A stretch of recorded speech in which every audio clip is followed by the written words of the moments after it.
नमस्कार दोस्तों, myself professor Balwinder Singh. I am working in Shri Baba Mastnath Institute of Pharmaceutical Sciences and Research, Baba Mastnath University, Astalpur, Rohtak, Haryana. Today I will give my presentation on nasal decongestant.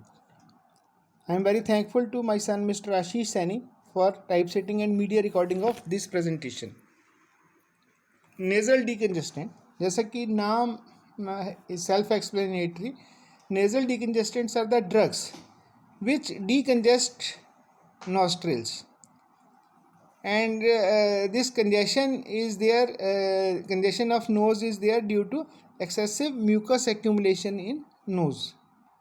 Mucus may be there due to common cold, or it may be to the allergic response to some dust or smoke, something like that. So the patient is feeling difficulty in breathing. अगर हम मोटे तौर पे बात करें तो जो nasal decongestant हैं वो ड्रग्स हैं जो कि पेशेंट को उन पेशेंट्स को रिलीफ देती हैं जिनका बंद नाक होता है, नाक बंद हो गया होता है. उससे क्या होता है कि जो बंद नाक है वो उसमें बलगम हो सकती है, उनको सर्दी जुकाम हो सकता है, जिसकी वजह से जो है बलगम इकट्ठी हो गई नाक के अंदर और जो है सांस लेने में दिक्कत आ रही है क्योंकि रास्ता रुक गया सांस का. तो उनको सांस लेने में दिक्कत हो सकती है.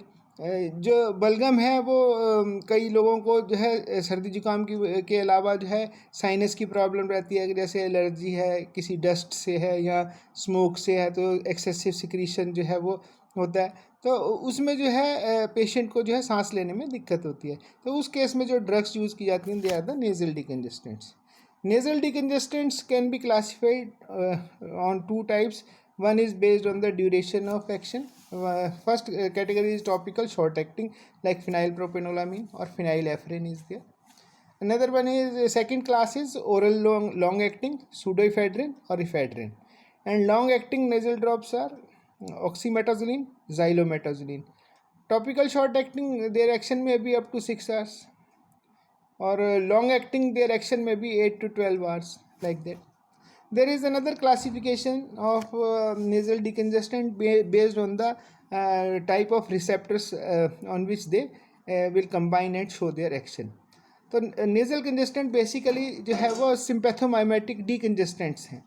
Sympathomimetic means they are acting on the adrenergic you can say nervous system or sympathetic nervous system, and they provide relief from the nasal congestion. They are the imidazoline derivatives, and they are basically classified in two categories: alpha 2 receptor agonists and alpha 1 receptor agonist. Alpha 2 receptor agonist जो है वो drugs हैं जो कि एडरेनर्जिक system में alpha 2 receptors के साथ combine करके अपना सिंपैथेटिक सिस्टम सिंपैथोमाइमेटिक जो है एक्शन दिखाती हैं. इनमें हमारी ड्रग्स हैं ऑक्सीमेटाजोलिन है, जाइलोमेटाजोलिन है, नफाजोलिन है. अल्फ़ा 1 रिसेप्टर जो है एगोनिस्ट जो है अल्फ़ा 1 रिसेप्टर के साथ कंबाइन करती हैं. इसमें हमारी फिनाइलेफ्रिन है. बेसिकली ये जो अल्फ़ा 1 और अल्फ़ा 2 रिसेप्टर्स हैं they are present on the blood vessels. तो जो नाक के अंदर जो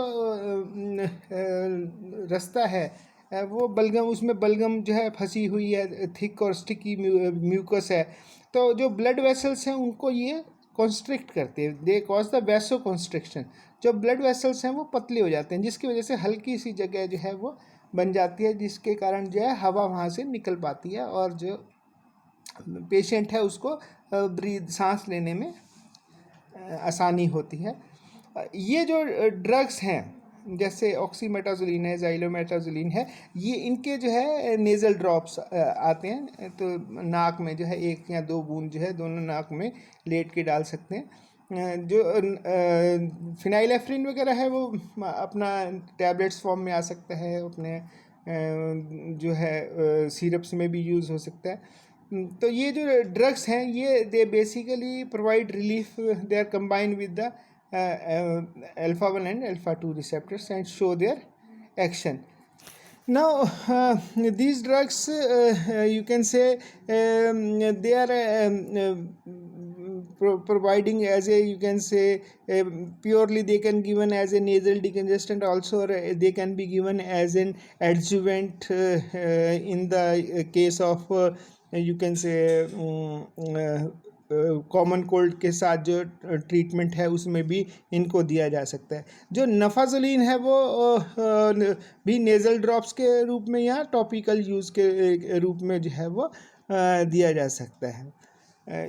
इसके इन ड्रग्स का जो है कुछ साइड इफ़ेक्ट्स हैं जो कि हमें ध्यान रखने चाहिए, they are very important basically, क्योंकि ये वैसो कंस्ट्रिक्शन कर रहे हैं, ब्लड वेसल्स को कंस्ट्रिक्ट कर रहे हैं, तो जो है जो ब्लड वेसल्स कंस्ट्रिक्ट होंगे तो ये सिस्टमिक ड्रग एब्जॉर्ब होगी, और ये जो ब्लड वेसल्स की कंस्ट्रिक्शन है it will go to the other parts of the body also. तो जो पेशेंट्स को हाई ब्लड प्रेशर है, हाइपरटेंशन है, उस केस में जो है उन पेशेंट्स को हमें केयरफुल रहना चाहिए। इसके अलावा जो नफाजुलिन है वो it causes the stinging sensation in nose. इसके अलावा एंजाइटी है, डिजीनेस है, तो they are the minor side effects with using these nasal decongestants. And as such अगर ये देखा जाए तो ये जो है बेसिकली कुछ लोगों को जिनको साइनस की दिक्कत होती है तो या जो है बलगम ज़्यादा बनती है ड्यू टू वन रीज़न और अदर, तो उन जो पेशेंट्स हैं उनमें ये जो नेज़ल डिकंजेस्टेंट हैं they are very handy and they are very you can say they provide immediate relief by using the nasal drops of xylometazoline और ऑक्सीमेटाज़ोलिन जो है ड्रग्स और ट्रिविन या नेसीवियोन जो है ब्रांड्स आते हैं मार्केट में, वो जो है बहुत ज़्यादा वाइडली यूज़ होते हैं and they are very helpful. So that's all about the nasal decongestant. I am very thankful to you for listening my presentation, and I once again thankful to Mr. Ashish Saini, my son, for typesetting and media recording of this presentation.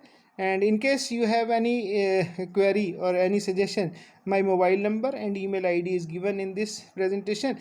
You can just send your valuable suggestion. Thank you very much.